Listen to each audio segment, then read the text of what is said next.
Hi guys, I hope you're so well. I hope everyone is well. Please follow my YouTube channel, Penelope the African Princess. Subscribe and share if you can. Leave a comment as well. Follow my page, Penelope the African Princess. I love you all. I want to talk about the ZTP permits that's going to affect about 250,000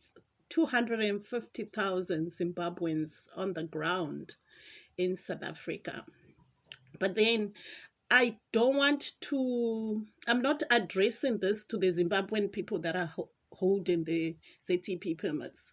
I have questions, I have concerns. I want to ask probably the Minister of Finance, the South African Minister of Finance, the Home Affairs Minister, to say, these are my questions, my concerns that I have to the economy of South Africa. Well, we have people that have been living in South Africa for the past 13 years. Most of those people have been in South Africa for 13 years. They were living illegally. No, they were living legally. They were here legally on the permits. And the fact that they were legally in South Africa, they were able to open bank accounts. They were able to open companies that have been running for the past 13 years. And they've been contributing and paying their tax. They've been contributing to the economy of South Africa because they've been paying their tax. And then I want to ask, when the Minister of Home Affairs makes decisions, does he consult the other ministries to say, how is this going to affect our economy?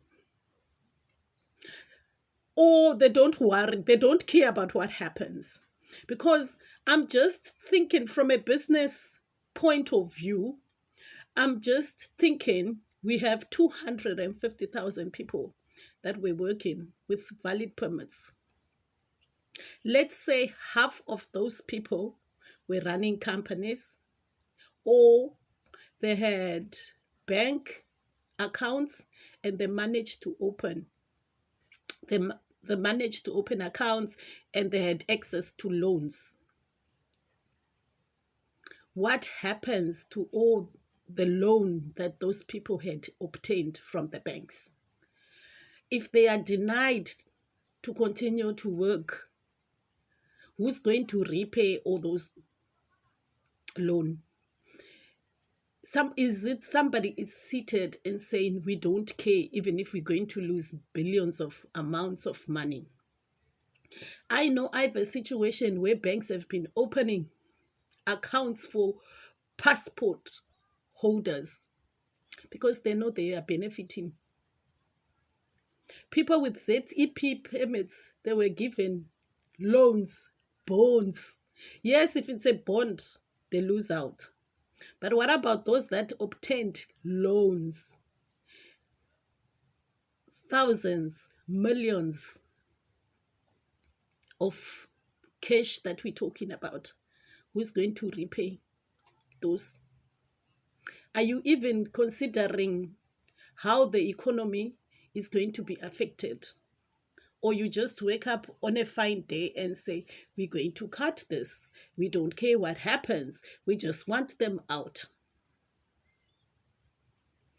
I think we are at a stage as South Africans where we need minds that can sit down and think, to say whatever actions I'm making or decisions I'm making, how do they affect the country in the next 10, 15, 20 years to come?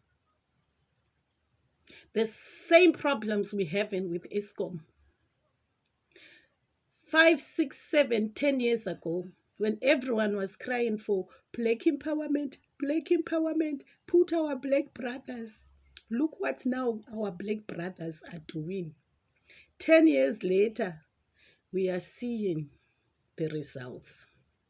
We need to be very careful on the things, on the decisions that you get on social media and you get appraisals and say, yeah, and not think about the repercussions. As South Africans,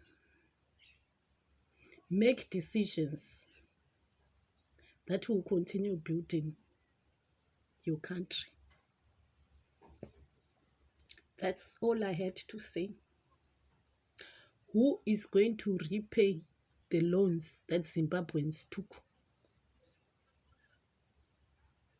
if you chase them away? Have you ever sat down and thought, how much are those people holding? They were here legally living.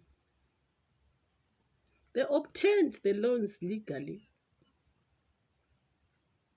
But who is going to repay for those things?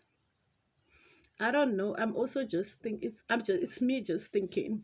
And I'm like, oh my gosh, I wish I had also gotten that 1 million. Then the government would just chase me out of the country.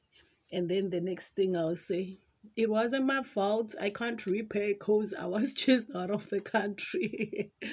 It'll be a good catch for everybody. Hey, it's just me thinking. Thank you.